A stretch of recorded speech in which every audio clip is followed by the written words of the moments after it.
नमस्कार साथियों, Suryanagari unique law classes के यूट्यूब चैनल पर मैं डॉक्टर उर्मिला राठी आपका हार्दिक स्वागत और अभिनंदन करती हूँ। बात करें अपकमिंग एग्जाम की। अब आपके पास जो भी एग्जाम के फॉर्म निकलेंगे वहाँ पर अब आपको भारतीय न्याय संहिता देखने को मिलेगी। ये भारतीय न्याय संहिता कब आई? 2023 में। इस पर सिग्नेचर कब हुए? 2023 में। बट ये कमेंसमेंट कब हुई? 2024 में। तो ये बात करते हैं भारतीय न्याय संहिता है क्या। ये भारतीय न्याय संहिता एक तरह का सब्सटेंटिव लॉ है। कैसा लॉ है? Substantive law. तो आइए लिखिए, BNS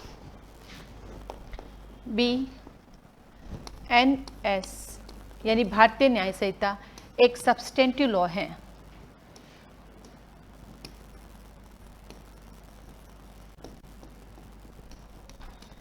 भारतीय न्याय संहिता एक सब्सटेंटिव लॉ है। हिंदी में लिखो, ये सारवान विधि है। हिंदी में इसके बहुत सारे नाम है बेटा। ये सारवान विधि है, ठीक है, ये मौलिक विधि है, ठीक है, और इसका एक और नाम है ये मूलभूत विधि है। मूलभूत विधि है। तो ये विधि क्या होती है? लॉ क्या होता है? सब्सटेंटिव लॉ क्या होता है? तो सब्सटेंटिव लॉ का काम है आपको डिफाइन करना। तो ये जो BNS भारतीय न्याय संहिता, हिंदी हो तो भी भारतीय न्याय संहिता है, इंग्लिश है तो भी भारतीय न्याय संहिता, ठीक है। ये क्या करेगी? अपने आप को डिफाइन करेगी। ये कहेगी अगर तुमने किसी को मारा तो वो मर्डर है। यदि तुम बिना पूछे मेरा मोबाइल लेकर चले गए तो ये क्या है? थेफ्ट है। यदि तुम मुझे बंदूक दिखा करके मोबाइल छीनते हो तो ये क्या है? रॉबरी है। यदि तुम मुझे धमकी देकर मुझसे पैसे ले लेते हो मेरी किसी बात को डिस्क्लोज करने के लिए तो ये क्या? एक्सटॉर्शन है। यदि तुम मुझसे जबरदस्ती कोई काम करवाते हो तो ये क्या है? ये हमारा क्रिमिनल इंटिमिडेशन है, ठीक है। यदि तुम नकली सिक्के बनाते हो इंडिया के तो ये क्या है? तुम्हारा काउंटरफिट कॉइन्स है। तुम्हें कैसे पता चला? आपका नाम क्या है? आपका नाम अक्षिता है। कैसे पता चला? किसी ने रखा होगा आपके घर में। ठीक वैसे जब पहले कोई आपका मोबाइल लेके चला जाता था तो उसे क्या कहते थे? 1860 से पहले पता नहीं था। फिर एक कानून आया कि भैया तुम किसी और की चीज उसके पूछे बिना नहीं ले जा सकते, और ले जाते तो दैट इज कॉल्ड चोरी, राइट।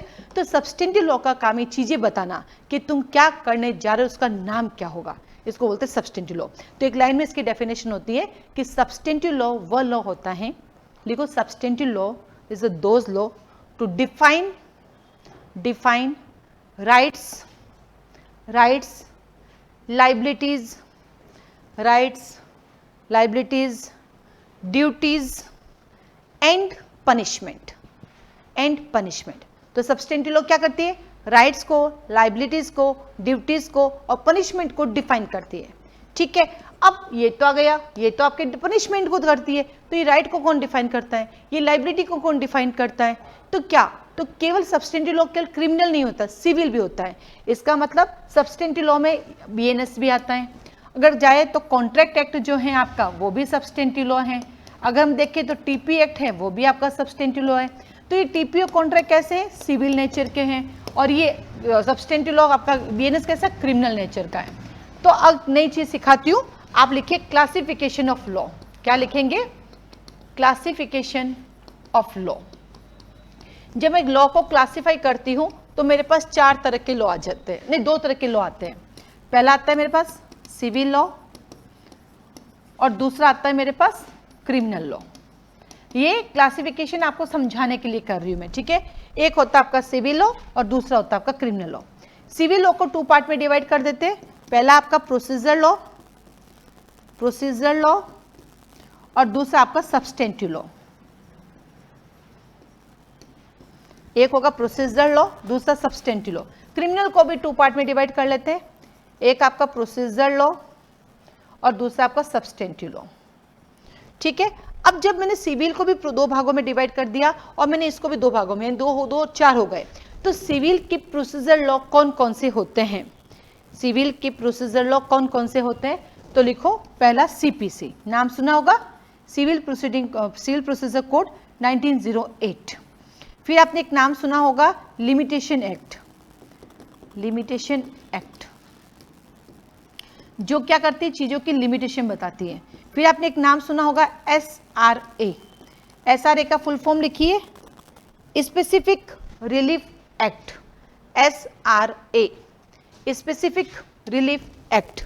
इसका काम क्या है? इसका काम है आपको स्पेसिफिक रिलीफ देना, तो इसको बोलते हैं स्पेसिफिक रिलीफ एक्ट, ठीक है। और नंबर 4, सिविल का एक और प्रोसीजर लॉ है और वो अब नया आया है, उसका नाम है भारतीय साक्ष्य अधिनियम, जिसे मैं शॉर्टकट में BSA कहती हूँ, 2024। तो हमारे पास सिविल में 4 प्रोसीजर लॉ हैं, CPC, limitation, SRA, specific relief act और BSA, भारतीय साक्ष्य अधिनियम। इन चारों का काम है प्रोसीडिंग करवाना, ठीक है। जैसे आपको ऑफेंस कमिट करते हो या कोई भी सूट इंस्टीट्यूट होता है या किसी की डिफेमेशन करते हो या किसी को राइट टू वोट को प्रिवेंट करते हो, वो भागा भागा कोर्ट जाता है और कोर्ट जाके आपके अगेंस्ट क्या करता है, रेमेडी मांगता है या रिलीफ मांगता है या कंपनसेशन मांगता है। तो उसके लिए आप कहाँ जाओ, या स्टे लेते हैं कि आपके पड़ोस में कोई घर बना रहा है, इलीगली घर बना रहा है, कोई बालकनी बाहर निकाल रहा है, आप क्या लेके आओगे, स्टे लेके आओगे। इन सब के लिए कहाँ जाना पड़ेगा, सिविल में। लेकिन कब जाना पड़ेगा, हर एक चीज का लिमिटेशन है। कोई 10 साल पहले आपकी डिफेमेशन करता है, 10 साल बाद क्या केस कर सकते हो, नहीं कर सकते। डिफेमेशन के लिए आपको कितने टाइम में केस करना पड़ेगा, वो कौन बताता है, लिमिटेशन एक बताता है। आपने मुझसे कॉन्ट्रैक्ट किया कि भाटी भवन में आपको दे दूं और मैं बाद में डिनाई कर लेती हूँ, मैं नहीं दूंगी, तो आपको अगर भाटी भवन ही चाहिए तो आपको जाना पड़ेगा स्पेसिफिक रिलीफ एक्ट में, मुझे ये घर ही चाहिए। और भाटी भवन के बदले अगर मैं आपको पैसे दे दूं तो आप चले जाओगे CPC में। तो CPC के बदले में कुछ चाहिए तो मेरे पास आ जाओ, ऐसा कहते वही चीज चाहिए तो मेरे पास आ जाओ, ठीक है। अब ये किसको प्रोसीड करता है, इसका नाम तो प्रोसीजर लॉ है, तो ये किसको प्रोसीड करता है, ऑब्वियसली सब्सटेंटिव लॉ को। तो सिविल में सब्सटेंटिव लॉ के एग्जाम्पल लिखिए, contract act 1872, transfer of property act 1882। अब तो इनको भी बदलने की जरूरत है, न जाने इसके बाद हमारे कितने जन्म हो गए होंगे, हमें नहीं पता है। 1882। तो ये हमारे क्या है, सब्सटेंटिव लॉ है। ठीक वैसे ही चलते हैं हम हमारे क्रिमिनल की तरफ। लिख लिए बच्चों, property act, transfer of property act 1882, ठीक है। ठीक वैसे ही हमारे पास यहाँ पे क्रिमिनल में भी होते हैं। तो क्रिमिनल के प्रोसीजर लॉ कौन सा है, तो अब नया नाम सुना होगा, भारतीय नागरिक सुरक्षा संहिता, BN सुरक्षा संहिता 2024। क्या नाम है इसका, भारतीय नागरिक सुरक्षा संहिता। चाहे हिंदी मीडियम हो चाहे इंग्लिश मीडियम, दोनों में सेम नाम है, भारतीय नागरिक सुरक्षा संहिता, शॉर्टकट में BNSS। क्या लिखा बेटा, BNSS 2024। यानी 2024 में 3 नए हमारे क्रिमिनल लॉज आए, BNSS, BNS, BSA, ठीक है। और सेकंड BSA। क्या नोट किया आप लोगों ने एक चीज, ये जो BSA है ना, ये देखो यहाँ पर भी बैठा है, ये यहाँ पर भी बैठा है, क्यों, क्योंकि बेटा सबूत, एविडेंस, प्रूफ सिविल में भी चाहिए, क्रिमिनल में भी चाहिए। कहना कि आज ना राम ने तेरी बुराई की, तुम क्या पूछोगे, क्या सबूत है, सीधा पूछोगे ना। तुझे पता वो घर बना रहा है, क्या सबूत है, सबसे पहले तो मुझसे प्रूफ क्या है, उसने ऐसा किया, प्रूफ क्या है, तो प्रूफ दोनों में चाहिए। अब आता है इसका आपके पास सब्सटेंटिव लॉ BNS, भारतीय न्याय संहिता 2024। ये हमारा क्या नाम है इसका, सब्सटेंटिव लॉ। यहाँ और भी हजारों कानून होंगे जो सब्सटेंटिव लॉ, लेकिन जो हमारे कोर्स में हम उसी की चर्चा करते हैं कि यही हमारे काम आना है। हमें ज्ञाता नहीं बनना है, हमें जज बनना है। ज्ञाता बनोगे तो कोचिंग खोल के बैठना पड़ेगा, इसलिए ज्ञाता नहीं बनना है, हमें सिर्फ एक जज। इतनी बढ़िया जिंदगी है, मैं देखती हूँ अभी यूपी एपीओ नहीं, बिहार एपी में लोगों के सिलेक्शन हुए, मैं उनके स्टेटस देखती हूँ, वो लोग घूमते रहते हैं, आउटिंग, जब देखो आउटिंग। एक हमारे जैसे जा ही नहीं पाते कहीं, हमें लगता है बस बैठो क्लास चलाओ, खूब क्लास चलाओ, खूब स्टूडेंट लाओ, पैसा कमाओ। वो कह रहे पैसे तो मिल ही रहे ऑटोमेटिकली, हर महीने मिलेगा, छुट्टी होगी तो भी मिलेगा, हम तो छुट्टी होगी तो कुछ नहीं मिलेगा। तो मुझे लगता है नौकरी से बेटर देन बिजनेस, और नौकरी से बेटर देन इंस्टीट्यूट। यहाँ सुबह 4 बजे से काम शुरू करोगे, रात को 11 बजे तक कुछ पता नहीं रहेगा। वहाँ आपका फिक्स है, सुबह जाना है, बढ़िया दिन पर काम करना है, शाम को घर आना है, हॉलीडेज आपको मिलते रहेंगे। यहाँ कोई हॉलीडेज नहीं है, उल्टा यहाँ हॉलीडेज के दिन एक्स्ट्रा काम होता है। इसलिए कोशिश करें कि ज्ञाता ना बढ़े और जज बने। 10 लाख रुपए में भी जिंदगी नहीं चलेगी, 2 लाख में भी जी लोगे, इसलिए वो टेंशन मत करो, एंजॉय करो। तो इतना ही पढ़ेंगे जितना कोर्स में, ठीक है। तो क्लियर, इस चार्ट को देखने के बाद हमें क्या पता चला कि BNS एक सब्सटेंटिव लॉ है, और वो क्या करता है, वो हमारा जो है क्या करता है, डिफाइन करता है पनिशमेंट को। किसको डिफाइन करता है, पनिशमेंट को। तो आ जाइए, तो इस BNS की नेचर कैसी है, ये एक सब्सटेंटिव लॉ है। कैसा लॉ है, सब्सटेंटिव लॉ। चले आगे, ओके। कितने चैप्टर है टोटल इसके अंदर, इसके अंदर टोटल 20 चैप्टर हैं, टोटल सेक्शन 358, बहुत कम है, बहुत सुंदर टफ है, बहुत जल्दी आपको याद हो जाएगा। मतलब इतना बढ़िया है कि अगर आपको ढंग से इसको 7 डेज पढ़ लेते हो डेली रूटीन में, इसको 7 दिन लगातार, तब ये सेक्शन रट लोगे। इतना इजी है, बट पढ़ना पड़ेगा। रोज का 3 घंटा पढ़ोगे, कोर्स खत्म कर लोगे आप और अटल लोगे, लेकिन वो 3 घंटे अब बैठोगे नहीं, मैं जानती हूँ। कमेंसमेंट कब हुआ? 1 जुलाई 2024 को, बस इसी साल हुआ है, क्योंकि अभी ये वीडियो कब बन रहा है? 2024 में बन रहा है। और देन आता सिग्नेचर कब हुआ इसके? 25 दिसंबर 2023 को। तो सिग्नेचर इसके 25 दिसंबर 2023 को गए थे, नाम इसका 2023 है, बट ये कमेंस कब हुआ था? 1 जुलाई 2024 को। और इसका एक्सटेंड का है होल ऑफ इंडिया में। और ये होल ऑफ इंडिया में कब से? अरे भाई 2024 से ही है, वो 31 अक्टूबर 2019, अब नहीं बोलना है, तो बना ही अभी है, तो ऑटोमेटिक, क्योंकि 2019 के बाद जो भी कानून बनेंगे पूरे इंडिया में अप्लाई होंगे, क्योंकि हमारी सरकार ने क्या किया, आर्टिकल 370 कॉन्स्टिट्यूशन हटा दिया, और उसकी वजह से अब क्या हुआ, अब जम्मू कश्मीर के लिए भी सारे कानून इक्वल चलते हैं। ठीक है, अब यहाँ पे एक सवाल आया, ये एक्ट नंबर 45 क्या होता है? आइए सिखाती हूँ, जो नए बच्चे उनके लिए जरूरी है। देखो यहाँ पे अपन ने लिखा BNS, ठीक है, 2024 लिखा मैंने, एक्ट नंबर 45।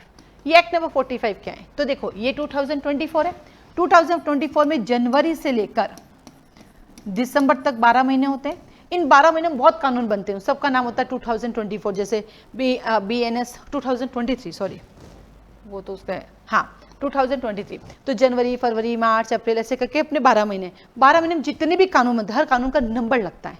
तो इसका नंबर कब पे लगा? 45 पे। फिर इसके साथ इसके 2 भाई बहन भी आए थे, 46 और 47, 46 एंड 47, ये 3 एक्ट आए थे, तो तीनों कैसे नंबरिंग आपके लग गए थे। इसके भाई बहन बताती हूँ मैं तुम्हें, इसका एक भाई भी है, नहीं एक पिताजी है, भाई बहन तो कैसे कहेंगे भाई। ठीक है, ये 45 पे साइन हुआ, और ये हमारा BNSS है, उसका 46 पे हुआ, और BSA 47 पे हुआ। तो तीनों एक साथ याद रखना है। और सबसे अच्छी बात क्या हुई, जो हमारे इसके पहले हम पढ़ते थे वो थी IPC, इंडियन पिनल कोड, वो भी एक्ट नंबर 45 था, ये भी एक्ट नंबर 45 है। सबसे कॉमन चीज जो सबसे बेस्ट थी वो भी 45 है, ये भी 45। फिर 46 कौन आया? इसका भाई आया BNSS, जो अपनी बहन इसको प्रोसीड करेगा, और वो कहता प्रोसीड कैसे करूं मैं, सबूत लेके आ, तो फिर सबूत आए। तो पहले कौन आया? पहले आपने डुसुम ऑफेंस किया 45 में, फिर ऑफेंस के लिए आपको पनिशमेंट मिलती 46 में, फिर उसके लिए सबूत लाने पड़ते 47 में। ऐसे याद करो, कभी गलती नहीं होगा, कभी कंफ्यूज नहीं होंगे। ठीक है, आगे चले, आ जाओ। तो ये हर कानून के अंदर आपको एक्ट नंबर लिखे हुए दिखेंगे। ठीक है, तो आगे अपने अब चलते हैं चैप्टर नंबर 1। अब कोई भी कानून पढ़ लो, हर कानून सबसे पहले अपना इंट्रोडक्शन देता है। जैसे मैं आपसे पूछूंगी आप कौन है, आप अपना इंट्रोडक्शन देंगे। जब आपसे इंटरव्यू देने जाएंगे तो आपसे पूछेंगे आप जज क्यों बनना चाहते हैं, तो आप अपना नहीं पहले बताइए, अपने बारे में बताइए। तो आप कहोगे ना मेरा नाम ये है, मैं यहाँ से आया हूँ, मैंने यहाँ से स्कूलिंग की, यहाँ से कॉलेज की, इस ईयर में मैंने ये दिस। तो आप जैसे मान लीजिए 12th पास करके आए हो और आप LLB कर रहे हो, या फिर आप ग्रेजुएशन करके आए हो, BA करके आए हो, BSc करके आए, BCom और LLB करना रहे हो, आपको क्या पता कि according to this law act क्या होता है? एक सवाल आता है आपके पास, what do you mean act? कभी सुना कार्य क्या होता है? अगर मैं आपको लॉ की लैंग्वेज में ना पूछूं, सिविल लैंग्वेज में पूछूं एक्ट क्या होता है, कार्य क्या है? क्या है कार्य? आप बताइए, क्योंकि इन्होंने तो लॉ पढ़ लिया। एक्ट क्या होता है बेटा, आप बताओ। अगर मैं आपके सामने एक शब्द रखा एक्ट, कार्य, इसको एक्सप्लेन कीजिए अपनी भाषा में। लॉ पॉइंट आप करने लगे, अभी 12 करके आए, अगर अकॉर्डिंग टू 12 पूछूं तो एक्ट क्या होता है? क्या कैसे एग्जाम्पल आपके? हाँ, जैसे इसने कहा मैंने आपके पेन फेंका, एक एक्ट है। लेकिन जैसे इस एक्ट को आप पढ़ते लॉ की लैंग्वेज में, तो एक्ट का मतलब होता है प्रोहिबिटेड बाय लॉ। ठीक है, वैसे आपके पास आता है इलीगल ओमिशन। अब ओमिशन का मतलब क्या है? मैंने किसी चीज को चूक कर दी, लेकिन यहाँ पे लोप कर दिया। ठीक है, आपने कभी सुना होगा इसने मेरे साथ डिसऑनेस्टी की। ये क्या होती है डिसऑनेस्टी? क्या होती है डिसऑनेस्टी? हाँ, इसने कहा झूठ बोला, झूठ बोलने से क्या हुआ आपको? हर्ट हुआ? नहीं, लॉ के लैंग्वेज में यहाँ पे आपको लॉस होता है या फिर गेन होता है। यानी डिसऑनेस्टी का मतलब, बेईमानी का मतलब एक को लाभ दूसरे को हानि, इसे कहते हैं बेईमानी। कहते ना कि एक नेताजी ने जो है 10 लोगों की नौकरी लगवाती, तो नेताजी ने क्या की? बेईमानी। ऐसे बोलते ना डिसऑनेस्टी।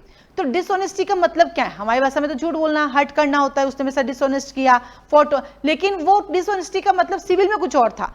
तो यहाँ पे जो आपका चैप्टर नंबर 1 है वो प्रीलिमिनरी इंट्रोडक्शन बताता है, मैं कौन हूँ, मेरा नाम क्या है, मैं कहाँ से आया हूँ, मेरे पास कौन कौन है, जिसे आपको समझना है। ये काम होता है इंट्रोडक्शन का। तो जब भी आप कोई भी कानून पढ़ोगे, सबसे पहले आप जाके देखना आपको मिलेगी प्रीलिमिनरी, यानी इंट्रोडक्शन पार्ट मिलेगा आपको। ठीक है, तो कहाँ से कहाँ तक है? सेक्शन नंबर 1 से 3 तक है। जब मैंने आपको इंट्रोडक्शन दे दिया उसके बाद अब पनिशमेंट, क्योंकि हम पढ़ने जा रहे हैं BNS, और BNS का काम क्या है? पनिशमेंट देना। जो गलती करेगा उसको सजा मिलेगी। और मैक्सिमम पनिशमेंट कितनी है पता आपको? Maximum death sentence. यहाँ पे लिखा हुआ है डेथ पेनल्टी मिलती है, या डेथ, हाँ यहाँ पे मिलती है, आपको डेथ की सजा मिलेगी। यहाँ पे पता क्या वर्ड यूज किया गया? डेथ ही वर्ड यूज किया गया है। फिर मैं आपको कुछ 3 शब्द बताऊंगी, इसलिए मैं डेथ को ढूंढ रही हूँ। यहाँ पे आपने ऑफेंस करोगे तो आपको मिलेगी डेथ, सिर्फ मृत्यु दंड मिलेगा, ठीक है? डेथ पनिशमेंट, डेथ सेंटेंस नहीं, पनिशमेंट। अब देखो जो BNS है वो कहता है मैं दूंगा आपको डेथ पनिशमेंट, ठीक है? फिर जज साहब जब देते हैं तो बोलते हैं डेथ सेंटेंस दिया गया। क्या कहते हैं? डेथ सेंटेंस दिया गया।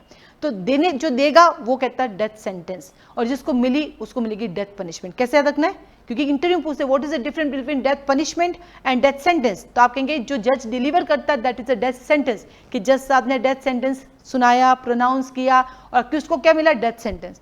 ये 2 चीज तो आपके डिफाइन है, एक BNS में और एक BNSS में। तो ये कैपिटल पनिशमेंट क्या होती है? कैपिटल पनिशमेंट किसे कहते हैं? कभी सुना होगा आपने कैपिटल पनिशमेंट? सुना? क्या होती है कैपिटल पनिशमेंट? नहीं सुना कभी? मृत्युदंड ही तो होता है। जो मृत्युदंड है इसको इंग्लिश में कैपिटल पनिशमेंट भी कहते हैं, लेकिन ये कैपिटल पनिशमेंट वर्ड आपके यहाँ नहीं मिलेगा, ये मिलेगा कॉन्स्टिट्यूशन में। जब हम आर्टिकल 21 पढ़ते हैं तो कहते हैं क्या इंडिया में कैपिटल पनिशमेंट देना कॉन्स्टिट्यूशनल है या अनकॉन्स्टिट्यूशनल है, वैलिड है या इनवैलिड है? तो हम कहते हैं सर वैसे तो इनवैलिड है, क्योंकि हम सबको जीने का अधिकार है, मरने का अधिकार नहीं है, लेकिन हम रेयर से रेयरेस्ट ऑफेंस करते हैं, जैसे कि 10 लड़कियों का रेप करके उनको मार दिया, तो आप क्या कहोगे? इसको फांसी दे दी जाए, कहेंगे कि नहीं कहेंगे? इसका मतलब रेयर से रेयरेस्ट मैटर में डेथ सेंटेंस देना चाहिए, तो वो होती है सबसे बड़ी पनिशमेंट, कैपिटल पनिशमेंट। जैसे मान लो राजस्थान एक राज्य है, इसका सबसे बड़ा डिस्ट्रिक्ट होता है, उसको क्या कर देते हैं? उसका क्या बना देते हैं? कैपिटल बना। हर स्टेट का अपना कैपिटल है, और इंडिया का कैपिटल क्या है? थैंक गॉड आपको दिल्ली याद है। तो जीके में थोड़े वीक हैं, हम क्या करें, लॉ वाले बच्चे हैं, लेकिन तो वैसे ही डेथ सेंटेंस का जो सबसे हाईएस्ट पनिशमेंट होती है, ठीक है? तो सबसे पहले प्रीलिमिनरी आया और देन आपको पनिशमेंट दिले 4 से 13। लेकिन एक बात बताओ, आप रास्ते से जा रहे थे और एक बंदा बंदूक लेके आ रहा है आपको मारने के लिए, तो उस समय आप अपने आप को बचाने के लिए देखते पत्थर है, आपने उस पत्थर को लेके उसके ऊपर फेंका ताकि बंदूक उसके हाथ से गिर जाए, वो पत्थर उसके हाथ की बजाय उसके सर पे लगी, मर गया, तो क्या आपको सजा मिलेगी या नहीं मिलेगी? एक बंदा आया बंदूक लेके, आपको बोला हैंडसम मार दूंगा मैं आपको लगा मैं अपने आप को कैसे बचाऊं, तो आपने एक पत्थर उठाया, आपको लगा मैं पत्थर उसके हाथ पे फेंकूं ताकि बंदूक उछल जाए, गिर जाए, लेकिन वो पत्थर उसके हाथ की वजह उसके सर पे लगाया और वो मर गया, आपको सजा क्यों नहीं मिलेगी? क्या है? बिल्कुल, इसने कहा सेल्फ डिफेंस। क्यों? क्योंकि अभी 12th करके बच्चा आया तो इसने सेल्फ डिफेंस वर्ड सुना, लेकिन जैसे ही बच्चा लॉ पढ़ेगा तो सेल्फ डिफेंस क्या बन जाएगा? प्राइवेट डिफेंस, ठीक है? तो ये हमारा चैप्टर 3 कहता है इज अ जनरल एक्सेप्शन, यानी 14 से 44 में कुछ ऐसे सेक्शन है कि आप कुछ कर भी देते हो तो आपको सजा नहीं मिलती है। तो चैप्टर 1 कहता है मैं प्रीलिमिनरी हूँ, 1 2 का 3 हूँ। चैप्टर 2 कहता है मैं आपको पनिशमेंट दूंगा अगर तुम बदमाशी करोगे, 4 से लेके आपको 13 तक। और चैप्टर नंबर 3 कहता है जनरल एक्सेप्शन 14 से 44। जैसे ही इंसान को हम छूट देते हैं एक्सेप्शन, वो सीधा क्या करता है? अबेटमेंट, और क्या करता है? अटेम्प्ट, और क्या करता है? कॉन्स्पिरेसी। अब आइए 3 शब्द समझते। अबेटमेंट का मतलब क्या है? सुना होगा, किसी और से कोई कार्य करवाना। अरे जा जा जा ठोक दे ठोक दे, तेरे को उसने ऐसा कह दिया, तूने सुन कैसे लिया? मेरे को कह दे तो मैं तो ठोक के आ जाऊं। उसने तुम्हें उकसाया, तुमने जाके दे धनाधन कर लिया। यानी किसी सामने वाले पर्सन को इंस्टिगेट करना या उसकी हेल्प करना। जैसे मान लीजिए काव्यांश और अक्षिता में झगड़ा हो रहा था, अक्षिता ने काव्यांश को माँ बहन की गाली दी और पास में सुबी खड़ी थी, उसने इसका फायदा उठाया और उसने क्या किया? काव्यांश के हाथ में एक बंदूक पकड़ा दी। काव्यांश ने गुस्से में लेकर अक्षिता को मार दिया। यहाँ पे काव्यांश क्या था? गुस्से में था, और जब आदमी गुस्से में किसी को मारता तो मर्डर नहीं है, culpable homicide not amounting to murder है। लेकिन शुभी जो थी उसने क्या किया? दूसरे के कंधे पर रख के बंदूक चलाई, तो यह शुभी ने क्या किया? मर्डर है, ठीक है? इसको कहते हैं अबेटमेंट करना। फिर आता है आपके पास सेकंड, क्रिमिनल कॉन्स्पिरेसी। 2 और मोर देन 2 पर्सन मिलकर एक प्लानिंग करते हैं इलीगल काम करने की, या फिर लीगल काम को इलीगल मीन से करने की, उसको बोलते हैं क्रिमिनल कॉन्स्पिरेसी। और तीसरा आता है अटेम्प्ट। आप मुझे मारना है, मैं बच गई, तो आपने क्या किया? अटेम्प्ट। मर गई होती तो मर्डर, बच गई तो अटेम्प्ट। तो 3 आते हैं। तो जैसे हम आपको एक्सेप्शन बताते हैं वैसे आप क्या करते हैं? Abetment, attempt and criminal conspiracy. कहां से कहां तक करते हैं? 45 से 62। तो चैप्टर 1 प्रीलिमिनरी, कहां से कहां तक?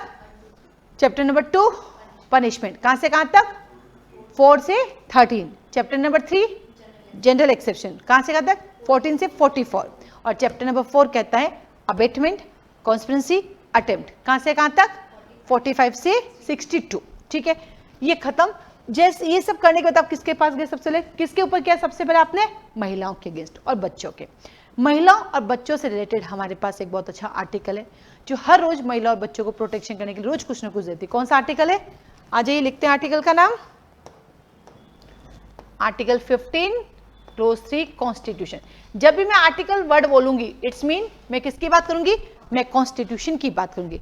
तो कॉन्स्टिट्यूशन का आर्टिकल 15 क्लोज 3 कहता है कि महिला और बच्चों से संबंधित जब भी कोई अपराध होते हैं तो उनके लिए हम स्पेशल कानून बना सकते हैं। तो इस बार BNS ने पूरा का पूरा एक चैप्टर पूरा का पूरा लाके एक जगह रख दिया, महिला और बच्चों से संबंधित। कहां से कहां तक? 63 से लेकर 99 तक यहाँ पे बता रखा है क्या क्या ऑफेंस हो सकता है। हालांकि महिलाओं और बच्चों से संबंधित अन्य एक्ट भी बने हुए। कौन कौन से बने हुए? लिखो, पोक्सो, और कौन सा बना हुआ है? JJ। ओनली महिलाओं से संबंधित PWDV एक्ट, वर्क प्लेस। ठीक है, और कौन सा बना हुआ है आपके पास? वर्क प्लेस हो गया, इंडिसेंट। तो ये indecent, work place, domestic violence ये सिर्फ महिलाओं से संबंधित है। और JJ और पोक्सो ये महिला और बच्चों में तो बच्चों से संबंधित है। पोक्सो और JJ बच्चों से संबंधित है।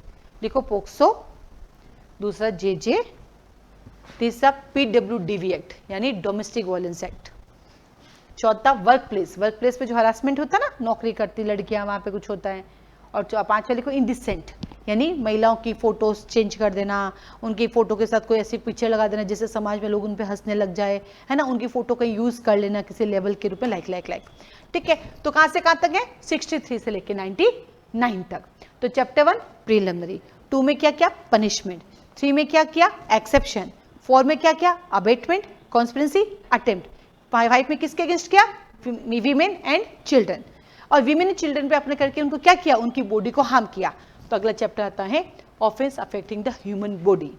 इस चैप्टर में मिलेगा आपको murder, culpable homicide, hurt, grievous hurt, kidnapping, abduction, ये सब के सब आपको यहाँ पे आके मिलेंगे। कहाँ से कहाँ तक? 100 से लेकर 146 तक। तो क्या कहता है अगला chapter 6? Offence against human body 100 से लेकर 146 तक। चैप्टर 1 क्या था? चैप्टर 2, चैप्टर 3, चैप्टर 4,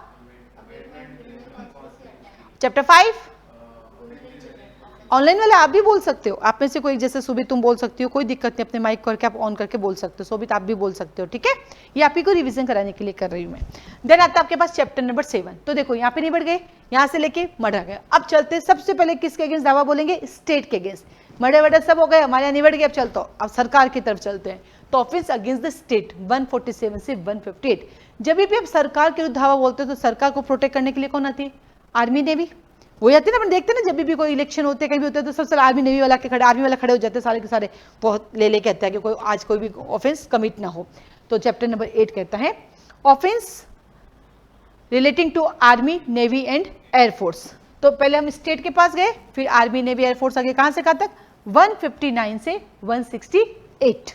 तो चैप्टर नंबर 7 क्या कहता है आपका? Offence against state. और 8 क्या है आपका? Offence relating to army navy. सबसे अच्छी बात बताऊं पुराने बच्चों, ये पहले भी हमारे 6-7 ही थे और इस बार 7-8 है, तो आपके लिए तो एक जैसे दिख रहे हैं। देन आता है आपके पास chapter number 9 offence relating to election. वैसे तो इलेक्शन, अगर पंचायत का इलेक्शन करो तो पंचायत एक्ट बना हुआ है, यदि म्यूनिसिपैलिटी के इलेक्शन करते हो तो म्यूनिसिपैलिटी एक्ट बना हुआ है। तो जनरली जहां जहां इलेक्शन होते हैं वहां के लॉज बने हुए हैं, लेकिन एक कॉमन लॉ भी बनाया इन्होंने कि इलेक्शन के, जैसे इलेक्शन होते हैं, कोई आपको पैसे देके वोट खरीदते हैं, कोई रिश्वत दे रहे हैं आपको, या कोई अंडर इन्फ्लुएंस कर रहे हैं जातिवाद वोट देने के लिए, उनके लिए आप यहाँ पे आ सकते हो। कहां से कहां तक? 169 से 177। तो चैप्टर नंबर 6 क्या कहता है? Offence affecting human body. कहां से कहां तक? 100 से 146। और 7 कहता है ऑफेंस अगेंस्ट, किसकी बात करता है? स्टेट। कहां से कहां तक? 147 से 158। और देन आता आर्मी नेवी के अगेंस्ट 159 से 168। और देन आता chapter number 9 offence relating to election. कहां से कहां तक? 169 से 177। लेकिन अगर मान लो अगर पंचायत का चुनाव हो, यहां पर भी आपका मैटर आ रहा है और पंचायत एक्ट में भी आ रहा है, तो पहली प्रायोरिटी किसको मिलेगी? पंचायत एक्ट को, क्योंकि हमारा लॉ कहता है कि जहाँ कहीं भी आपके स्पेशल लॉ बने हुए हैं, जहाँ कहीं भी आपके लोकल लॉ बना हुआ है, वहाँ मैं साइलेंट रहूँगा। ये बात कहाँ लिखी BNS में? ये बात लिखी हुई BNS के सेक्शन नंबर 1 के सबसेक्शन नंबर 6 में। उस पर दिया हुआ सेविंग्स कि जहाँ आपके लोकल लॉ बने हुए, जहाँ आपके स्पेशल लॉ बने हुए, वहाँ मैं अप्लाई नहीं होगा। देन आता है चैप्टर नंबर 10। चैप्टर 10 कहता है ऑफेंस रिलेटिंग टू कोइंस। तो ये बच्चा कहता है, अभी LLB फर्स्ट सेमेस्टर में आया, बोलता है मैडम पता है 10वीं में जब मैं पढ़ता था तो मेरा सिक्का चलता था। कहा था ना, अभी बैठते ही बोला मैडम बहुत चलते थे सिक्के हमारे। तो इसको याद रखना, 10वीं में जब पढ़ता था तो सिक्का चलता था। ऐसे चैप्टर याद हो जाएगा। कहाँ टेंशन हो रहा मैंने कब कहा, अभी तो कहा बेटा ऐसे भूल कैसे जाता, सिक्का चलता आदमी भूलता थोड़ी है। कहा ये कह रहा है मेरा तो अभी भी सिक्का चल रहा है मैडम, आप 10वीं की क्या बात कर रहे हो। तो 178 से 188, तो क्या कहता है 10वीं में हमारा सिक्का चलता था 178 से 188, और 11वीं में आके आपने क्या किया, पब्लिक ट्रैंक्विलिटी को ब्रीच कर दिया, यानी लोक प्रशांति को भंग। अरे गुंडे हो तो लोक प्रशांति भंग होगी कि नहीं होगी, तो यहाँ पे आपने पब्लिक ट्रैंक्विलिटी को भंग किया 189 से 197। याद रखना, जब भी कोई पब्लिक ट्रैंक्विलिटी को भंग करता है, ब्रीच करता है, तो वहां पे उसको प्रोटेक्ट करने के लिए कौन आती है, एग्जीक्यूटिव मजिस्ट्रेट। मेरी भाषा में इसको बोलते हैं अनलॉफुल असेंबली। लिखो इसको शॉर्टकट में, ये अनलॉफुल असेंबली है आपकी। इसको यहाँ पे पब्लिक ट्रैंक्विलिटी वर्ड यूज करते हैं, पर ऐसे जनरली इसको बोलते हैं अनलॉफुल असेंबली। Unlawful assembly. इस अनलॉफुल असेंबली के लिए BNSS में इसका प्रोसीजर दिया हुआ है। कहाँ दिया हुआ है BNSS में procedure? Very good, chapter number 11। कहाँ से कहाँ तक है चैप्टर 11? तो लिखो BNSS chapter number 11। Chapter number 11 कहाँ से कहाँ तक है, तुम्हें याद है बच्ची? तेरा फेवरेट यही तो है। कहाँ से कहाँ तक है बेटा चैप्टर 11 है? 148 से 167। लिखो 148 से 167। ठीक है, तो पब्लिक ट्रैंक्विलिटी के लिए 148 से जो पढ़ेंगे 148, 149, 150, 151, 152 तक दिया हुआ है, 151 या 2 तक दिया हुआ है। वहां पे पब्लिक ट्रैंक्विलिटी को रोकने के लिए एग्जीक्यूटिव मजिस्ट्रेट आता है। कौन आता है? Executive magistrate. वो सारा देखरेख करता है, और जहाँ एग्जीक्यूटिव मजिस्ट्रेट है, पुलिस अवेलेबल, एग्जीक्यूटिव मजिस्ट्रेट नहीं तो क्या बोलते हैं आर्म फोर्सेस का ऑफिसर भी आ जाता है। फिर आता है चैप्टर नंबर 12। चैप्टर 12, तो 10वीं में आपका सिक्का चला, 11वीं में आपने क्या किया, अनलॉफुल असेंबली बना के घिराव किया, और घिराव करके चैप्टर नंबर 12 में क्या किया, पब्लिक सर्वेंट आपको रोकने आई, आपने उसको ढुसुम ढुसुम ढुसुम कर दिया, तो ऑफेंस अगेंस्ट पब्लिक सर्वेंट। तो ऑफेंस बाय और रिलेटिंग टू पब्लिक सर्वेंट 198-205। तो पब्लिक सर्वेंट जब तुम्हें रोकने आई तो आपने उसको क्या कर दी, रिश्वत दे दी। उसने रिश्वत ले ली, तो यहाँ पे आया ऑफेंस बाय और रिलेटिंग टू, हाँ, तो या तो आपने पब्लिक सर्वेंट से संबंधित अपराध किया, या पब्लिक सर्वेंट नहीं जो अपराध कर दिया, जैसे वो रिश्वत लेता है वो भी तो अपराधी बन जाता है, वो गलत काम करता है वो भी अपराधी बन जाता है। 198 से 205 तक। चलो दोनों के अपराध निबट गए। चलो 13 में पब्लिक सर्वेंट ने कहा स्टॉप, तुम ये नहीं करोगे, सब अपने घर जाओ, और फिर भी तुम नहीं जा रहे हो, तो तुमने क्या किया, पब्लिक सर्वेंट के ऑर्डर का डिसओबे किया। इसको बोलते हैं कंटेम्प्ट। अगर पुलिस तुम्हें कहती घर जाओ तो जाना पड़ेगा, नहीं जाएगा तो कंटेम्प्ट है। जज तुम्हें कहेगा ऑर्डर ऑर्डर ऑर्डर, चुप हो जाओ, कोई चुप नहीं होता, क्या है ये, कंटेम्प्ट है। तो यहाँ पे कंटेम्प्ट आता है 206 से 226, याद हो जाएगा, 06 से 26 याद हो जाएगा। ये कंटेम्प्ट का प्रोसीजर BNS में भी है, BNSS में। कहां पे दिया है BNSS में? Section number, so be very good, 384 BNSS में दिया हुआ है। तो यहाँ पे है contempt of the lawful authority of the public servant 206 से 226। तो देखो चैप्टर नंबर 7 में हम गए थे स्टेट के अगेंस्ट, 8 में आया हमारा आर्मी नेवी, 9 में हम इलेक्शन में खड़े गए, और 10वीं में इसका सिक्का चला। 11वीं में इसने क्या किया, पब्लिक ट्रैंक्विलिटी को ब्रीच किया, 12वीं में पब्लिक सर्वेंट से रिलेटिंग ऑफेंस किया, और 13वीं में क्या किया इसने कोर्ट पब्लिक सर्वेंट का कंटेम्प्ट किया। कंटेम्प्ट करने के बाद जब इसको पकड़ के ले गए जज साहब के सामने, अच्छा तुमने पब्लिक सर्वेंट का कहना नहीं माना, इसने कहा नहीं सर ऐसा कुछ नहीं हुआ, क्या करने लग गया, फॉल्स एविडेंस देने लग गया कि सर मैंने ऐसा कुछ नहीं किया। फिर लेके आई रिकॉर्डिंग, अब जब हमारा रिकॉर्डिंग है 2024 से सीधी रिकॉर्डिंग आती है कोर्ट के सामने, तो आपने क्या किया, फॉल्स एविडेंस दिया and offence against public justice किया। इसको मैं शॉर्टकट में कहती हूँ फॉल्स एविडेंस देना एंड फैब्रिकेट करना। तो लिखो उसका नाम, फॉल्स एविडेंस देना और फैब्रिकेट करना, false evidence and fabricating. Hindi में लिखते हैं मिथ्या साक्ष्य देना और मिथ्या साक्ष्य गढ़ना। और पता आपको ये दोनों चैप्टर ना, चैप्टर नंबर 13 और 14, इसकी एक और क्वालिटी है। चैप्टर 13 और 14 में जो आप ऑफेंस कमिट करते हैं, इस ऑफेंस की FIR दर्ज नहीं होती है, इन दोनों के अगेंस्ट कंप्लेंट फाइल की जाती है। लिख दो, हमेशा याद रहेगा कि इन दोनों के अगेंस्ट जब भी आप करते हो तो कंप्लेंट फाइल होती है, और इसका प्रोसीजर कहाँ दिया हुआ है, BNS के सेक्शन 215 और 216 में। एम आई राइट सुबी, BNS सेक्शन 215 216, तो आप लिख लीजिए, इनके लिए होती है कंप्लेंट 215 216 BNSS में। चलिए आगे बढ़ते हैं। तो चैप्टर नंबर 1 में प्रीलिमिनरी आया है, चैप्टर नंबर 2 में आपको पनिशमेंट दिया है, चैप्टर नंबर 3 में एक्सेप्शन बताए, तो चैप्टर नंबर 4 में आपने अबेटमेंट, कॉन्स्पिरेसी एंड क्या किया, आपने अटेम्प्ट कर दिया। चैप्टर 5 में सबसे पहले आपने किनको टारगेट किया, महिलाओं को, बच्चों को। चैप्टर 6 के अंदर आपने उनकी बॉडी को डैमेज किया। फिर 7 में आप स्टेट के अगेंस्ट गए। 8 में क्या हुआ, आप आर्मी और नेवी बचाने, तो उनको भी अगेंस्ट ऑफेंस किया। 9 में आप इलेक्शन में खड़े हो गए। 10वीं में आपने अपना सिक्का चलाया। 11वीं में आपने अनलॉफुल असेंबली बनाई। 12वीं में आपने क्या किया, पब्लिक सर्वेंट से रिलेटेड ऑफेंस किया। 13वीं में आपने क्या किया, उनका कंटेम्प्ट किया। और 14वीं में आके आपने फॉल्स एविडेंस दे दी फॉल्स एविडेंस, ये हो गया हमारा फॉल्स एविडेंस। अब चलते 15वीं में, तो आता है चैप्टर नंबर 15। चैप्टर 15 कहता है कि जब आप क्या करते हो, फॉल्स एविडेंस देने के बाद आप वहां से छूट जाते हो, आते फिर आप पब्लिक न्यूसेंस क्रिएट करते हो। देख लिया किसी ने मेरा कुछ बिगाड़ा क्या, बच गया मैं, क्या है तेरे कानून में कुछ नहीं, लाइक, तो आप क्या करते हो, पब्लिक न्यूसेंस। यहाँ पे 5 शब्द हैं, इन 5 शब्दों को ज्वाइंट करते हैं तो क्या बनता है हमारा शॉर्टकट, पब्लिक न्यूसेंस। तो लिख दो, चैप्टर 15 को हम बोलते हैं पब्लिक न्यूसेंस के नाम से जाना जाता है। ये पब्लिक न्यूसेंस आपको BNS में भी मिलेगा, ये पब्लिक न्यूसेंस आपको BNSS में भी मिलेगा, चैप्टर नंबर 11 में। लिख दो ऑब्लिक करके, चैप्टर नंबर 11 BNSS। कहां से कहां तक दिया हुआ है, 148 से 167 के अंदर। ये पब्लिक जो आपका न्यूसेंस है और कहां दिया हुआ है, ये दिया हुआ है आपके CPC में सेक्शन नंबर 91 में। और ये कहां पढ़ते हैं हम, टॉट में। तो पब्लिक न्यूसेंस इतनी सारी जगह पे पढ़ते हैं। और कहां से कहां तक है, 270 से 297। यहाँ पे पब्लिक हेल्थ, पब्लिक सेफ्टी आ जाती है, कन्वीनियंस आ जाता है, डिसेंसी आ जाती है, मोरालिटी। याद रखना यहाँ पे एथिक शब्द यूज नहीं किया गया है, ठीक है। और देन आता है 16, जब पब्लिक न्यूसेंस क्रिएट करते हैं तो सबसे पहले हमारे इंडिया में धर्मों के बीच में लड़ाई, रिलीजन के बीच में लड़ाई हो जाती है। वो तेरे भगवान को गाली निकालता है तो उसके भगवान को गाली निकालते हैं, और ऐसे करके लड़ाई शुरू। तो अगला चैप्टर कहता है ऑफेंस रिलेटिंग टू रिलीजन 298 से 302। जबकि कॉन्स्टिट्यूशन का आर्टिकल 25 से लेके 28 तक हमें राइट टू रिलीजन का राइट है, और यहाँ के पंगे कर देते हैं। तो रिलीजन राइट कहाँ लिखा हुआ है, आर्टिकल 25 से 28 तक।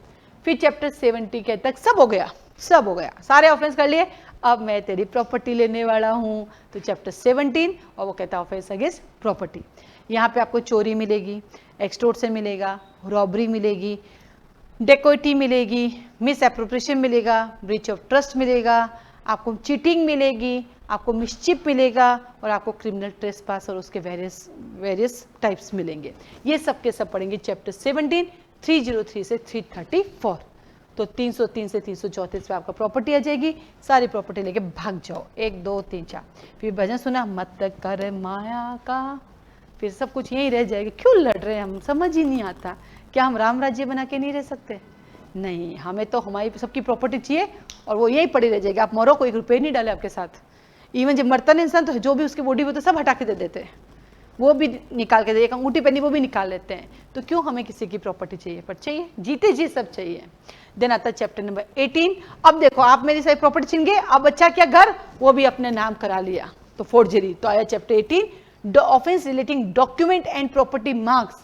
पहले तो बच्ची जो मूवेबल थी वो भी ले गए, इमूवेबल थी वही ले गए, अब तो घर के नाम भी आपके करा दिए, भाटी भवन को लाठी भवन कर दिया। कहां से कहां तक, 335 से 350। इतना सब करने के बाद अब आपको लगा, फिर लोग आप पे हंसने लगे, ले अब क्या करेगा, अब तो मरने वाला है, अब कुछ नहीं मिलेगा। तो आपको लगा लोग आपकी इंसल्ट कर रहे हैं। कितना आजकल देखते हैं ना, बड़े बड़े जो खुद हथियार रखते हैं लोग, उनको ही मार देते हैं, नहीं मार देते, तो लोग हंसते रहते हैं, अरे यार ये गया तो हम तो क्या ही चीज है इसके आगे, ठीक है।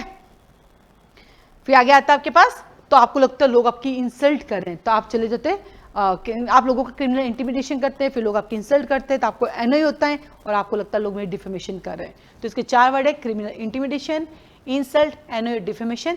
351 से 357 तक खत्म आपका कानून। फिर इन्होंने कहा सेविंग्स और रिपील्स, चैप्टर नंबर 20। ये क्या है? इन्होंने कहा पहले एक आईपीसी हुआ करता था। देखो अभी जो आप रिसेंट बच्चे हैं, आपको तो पता आईपीसी क्या है, पर ये यूट्यूब का वीडियो है, और ये तो सालों सदियों तक रहेगा। तो आज से 5 साल बाद भी यूट्यूब पे रहेगा ये वीडियो, 10 साल बाद, तो उस समय तो लोगों को पता भी नहीं था आईपीसी क्या होता है। तो एक चैप्टर है कि भैया इससे पहले इंडियन पिनल कोड हुआ करता था, उसके पास 23 चैप्टर थे, 511 सेक्शन थे, जो कि अब आपके शॉर्ट हो गए 358 में समाहित हो गए। तो रिपील ऑफ सेविंग्स इनका उनसे कोई लेना देना नहीं, उनका इनसे कोई लेना देना नहीं। बट अभी हाई कोर्ट ने गाइडलाइन निकाली, राजस्थान हाई कोर्ट ने, कि आपने अगर ऑफेंस 1 जुलाई 2024 से पहले किया है तो आपको उसी आईपीसी से हम कंसिडर करेंगे, और यदि आपने ऑफेंस 1 जुलाई 2024 के बाद करोगे तो हम आपको बीएनएस में कवर करेंगे। तो है ना सुंदर सा, बस उसको याद करना। तो एक बार अपन रिवाइज कर लेते हैं, आज जो फटाफट अपन रिवाइज कर लेते हैं। चैप्टर 1 में सबसे पहले कौन आया? प्रिलिमिनरी। फिर क्या दिया उसने? पनिशमेंट। फिर क्या मिला आपको? एक्सेप्शन। तो आपने क्या किया? Abetment, conspiracy and attempt. किसके अगेंस्ट किया? महिलाओं और बच्चों के। और क्या क्या? उनकी बॉडी को अफेक्ट किया। फिर कौन किसके पास गए? सरकार के पास, स्टेट के पास। स्टेट को प्रोटेक्ट करने आर्मी नेवी आई। आर्मी नेवी के जब आए तो आपको क्या किया? इलेक्शन में खड़े हो गए। चैप्टर नंबर 9 में आप इलेक्शन में खड़े हो गए, और 10वीं में आपका सिक्का चलाया। 11वीं में आपने क्या किया? पब्लिक ट्रांकुलिटी को डैमेज किया, और 12वीं में आपने offence relating to public servant किए, और 13 में आपने क्या किया? कंटेम्प्ट किया, और 14 में आपने झूठ बोला। झूठ बोल के 15 में आपने क्या किया? पब्लिक न्यूसेंस को क्रिएट किया, और 16 में ऑफेंस अगेंस्ट रिलीजन कर लिया, और 17 में प्रॉपर्टी ले ली, 18 में डॉक्यूमेंट्स बना दिया। 19 में इतना लेने के बाद आप लोगों को इंटिमेट कर रहे हो, फिर खुद की इंसल्ट फील कर रहे हो, फिर खुद ही डिप्रेशन जाते हो और लोगों की डिफेमेशन कर लेते हो, और 20 कहता है मैं सेविंग्स और रिपील। छोटा सा है, बस एक काम करना है, अगले 7 डेज तक डेली आपको ये चैप्टराइजेशन लिखना चाहिए, और साथ में इसके सेक्शंस भी लिखने चाहिए। अपना आप याद हो जाएगा, बहुत ईजी है कानून। तो Suryanagari unique law classes Jodhpur में एस्टेब्लिश है, कोचिंग सेंटर है हमारा। 2016 में हम एस्टेब्लिश हुए थे, अब 2024 आ गए। ज़्यादा तो नहीं कहूँगी, स्टूडेंट मेरे पास हमेशा कम होते हैं, लेकिन रिजल्ट मेरा बहुत अच्छा होता है। अब तक पूरे इंडिया में 350 प्लस जज बना चुकी हूँ, उनमें सारे शामिल है, फाउंडेशन बैच के, टेस्ट सीरीज के, मॉक टेस्ट के, मॉक इंटरव्यू के सारे बच्चे शामिल है। छोटे छोटे प्रयास करती हूँ, स्टूडेंट कम रखती हूँ, मेहनत ज़्यादा करती हूँ। तो आप लोग हमारी कोचिंग से जुड़ने के लिए मुझे कॉल मैसेज कर सकते हैं। आप पर्टिकुलर स्टेट का, जैसे आपको सिर्फ राजस्थान लेना तो राजस्थान, हरियाणा, तो मैं इंडिया के सारे स्टेट को पढ़ाती हूँ और हर सब्जेक्ट को पढ़ाती हूँ। चाहे आंध्र प्रदेश का सिविल क्रिमिनल रूल क्यों ना हो, मैं वो पढ़ाती हूँ, मैं इक्विटी पढ़ाती हूँ, मैं इजमेंट पढ़ाती हूँ, मैं सेल ऑफ गुड्स एक्ट पढ़ाती हूँ, मैं पार्टनरशिप पढ़ाती हूँ। इवन तो दिल्ली हायर जुडिशरी के सारे माइनर एक्ट भी पढ़ाती हूँ, छत्तीसगढ़ हायर जुडिशरी के फॉरेस्ट एक्ट भी पढ़ाती हूँ, मैं वाइल्ड लाइफ भी। मतलब ऐसा कोई एक्ट नहीं है सिवाय एक के, और वो है IPR की। कोई एक्ट नहीं है, वो इंटेलेक्चुअल प्रॉपर्टी जो लॉ है उसको छोड़ के, उसके अंदर कॉपीराइट ट्रेडमार्क वो पढ़ाती हूँ, बट उसका जो थ्योरी है वो छोड़ के बाकी इंडिया के सारे एक्ट में पढ़ाती हूँ। तो यहाँ पे इंडिया के सारे स्टेट की कोचिंग होती है। आप चाहे तो पूरे स्टेट की, मतलब पूरे एक साथ ले सकते हैं सारे स्टेट की कोचिंग, या फिर आप चाहे तो इंडिविजुअल ले सकते हैं। मैं सिर्फ लॉ पढ़ाती हूँ, मैं GK नहीं पढ़ाती यहाँ पर, और ना ही मैं GS पढ़ाती हूँ, सिर्फ लॉ पढ़ाती हूँ। हाँ, राजस्थान के लिए मैं हिंदी ग्रामर, इंग्लिश ग्रामर भी मैं ही पढ़ाती हूँ। साथ ही साथ MP के लिए भी इंग्लिश ग्रामर पढ़ाती हूँ, और गुजरात के लिए इंग्लिश ग्रामर पढ़ाती हूँ, गुजराती मैं नहीं पढ़ाती, मैं सिर्फ यही सब्जेक्ट प्लस लॉ पढ़ाती हूँ। तो एक तरह से लॉ कोचिंग है, हर स्टेट के आप ज्वाइन कर सकते हैं। हमारे टेस्ट सीरीज भी चलती है, मॉक टेस्ट सीरीज भी चलती है। तो स्टेट वाइज क्या फीस है, 2-3 स्टेट को एक साथ लेना तो उसकी कितनी फीस है, उससे रिलेटेड जो भी आपकी क्वारी मुझे कॉल मैसेज कर सकते हैं। हमारे 2 बैच चलते हैं, एक मॉर्निंग में, एक इवनिंग में। आप दोनों में साथ बैठ सकते हैं। दोनों बैचेस में अलग अलग सब्जेक्ट चलते हैं, सेम नहीं चलते हैं। आप केवल मॉर्निंग ले सकते हैं, केवल इवनिंग। हाँ, रिकॉर्डिंग मिलती है। आपको लगता है मैं रेगुलर क्लास नहीं आ सकती, मैं कभी कभी आऊंगी, बाकी रिकॉर्डिंग देख सकती हूँ, देख सकते हैं। आप रेगुलर क्लास में आओगे तो भी रिकॉर्डिंग मिलेगी, और नहीं आते तब भी मिलेगी। दोनों केसेस है। सारे कोर्सेज हमारे पेड है, फ्री कोर्सेज तो जितना यूट्यूब पे डाला बस वही है, अलग से फ्री कोर्स में नहीं चलाती हूँ। ठीक है, क्लास से रिलेटेड आपकी कोई भी क्वारी है मुझे कॉल मैसेज कर सकते हैं। आज के लिए धन्यवाद।